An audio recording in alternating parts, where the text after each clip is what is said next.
community. And so the reasons why that we're in the shelter are the same reasons and issues that Americans are facing right now throughout the country. We're not asking for individuals to do things for us. One of the great things about 2100 is that it has incentives to make us self-sufficient, independent. We have weekly goals that we have to reach, take action steps. So we're just not a group of men and individuals who are just sitting there looking for handouts. We have skills, we have education, we have a lot of valuable intellectual assets that can be used not only to help ourselves, but to help our community. The problem that we face is outside. There are barriers to the entry. For example, we have 100 men every night who sleep on the floor. Because the resources are there, but there are barriers to those resources. For example, we were told that we're going to have another building where it's called overflow, where 100 men sleep outside. We've been fortunate to put it inside on the floor. But why are we just getting promises where throughout this city and throughout this country there are vacant buildings? We have individuals who have skills, carpenters, painters. We're willing to do the work, provide housing for ourselves. We have women and children who need housing. We have union people across the country who are not working. So even those in the shelters who don't have the skills that are necessary to do quality work, by apprenticing with those union workers, putting them back to work, we can provide shelter for everyone that's homeless in this country. There's no shortage of vacant buildings. And you're the next caller. All right, thank you. I want to welcome because my other co-host, Indio, is now back online. Indio, Marathon. Gino, Fresno, California. Going to be homeless very soon, he said. He's not. We lost Indio and we weren't sure if we'd know how to get him back on. He's back on. I heard you. I was in your bed. Oh, you were in there? I went, oh boy.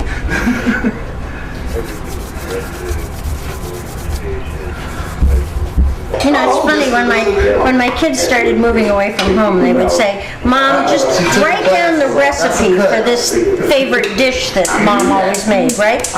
And Mom would sit there with this piece of paper and say, I can't write it down because I don't do it with measurements anymore. I put some of this in and then I put in that until it looks pretty, and it's like, I can't write this. We're not here to just taste it, we're here to eat it, right?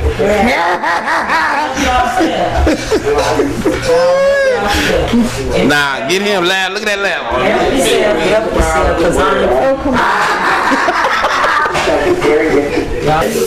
Those are the best ones, though. All right. We're cooking now. It's a good thing I don't eat pancakes, isn't it? And then you know they're young, too. I wonder why it wants to stick. I don't know. A lot of people trying to keep you from that. You don't want people to think we're going to feed the homeless on this stuff, do you? But we did use milk to make it more nutritious. Yeah, we did. Which is probably part of the problem. My mother was always trying to hold on to different jobs, and she couldn't make her jobs right. We had to stay in and out with peoples, and so I got to where I wanted to leave home. I was running away from home. I was an unhappy child, so as I got older, I ended up in different homes, different homes. I wasn't happy. I wasn't myself at the time. And when I came to Cleveland, to experience my life. But I started working at the temp service. And when I was working at the temp service, it wasn't enough because I get a disability check.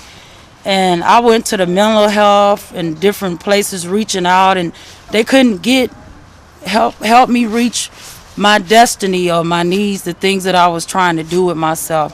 And I felt like I didn't have no peace with who I was around in the shelters, and I got put out of different places, mainly too because it was a spiritually thing, I was raised up in the church, but it was like everything was more hard on me because You know, they think just because you grown that you gotta you know, you can get a job just like this. And I mean, you got to have that maturity, and you need somebody's support on a lot of base, the guidance that you know is, you know, struggling in your life to find your needs and what you need. You know, it's not easy, and a lot of people they do be against the poor, but they don't understand Jesus was poor, you know, and he was for the homeless, you know, the poor and needy.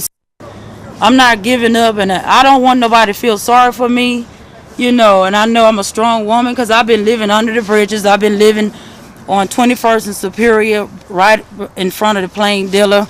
We was all in tents. You know, it was time that, you know, I was back and forth. I was staying with my family, but I couldn't get nowhere. When I wanted jobs, I couldn't. Sometimes I had to stay outside to get the things that I want done with myself. 50 to 75% of deaf people are unemployed.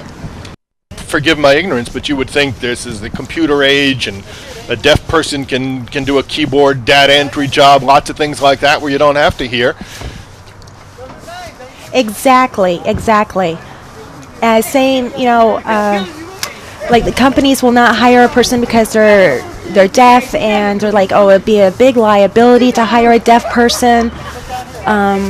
Most employees, a lot of hearing employees will use ear protection within their job to protect their hearing. So if you hire a deaf person, you wouldn't have to worry about that.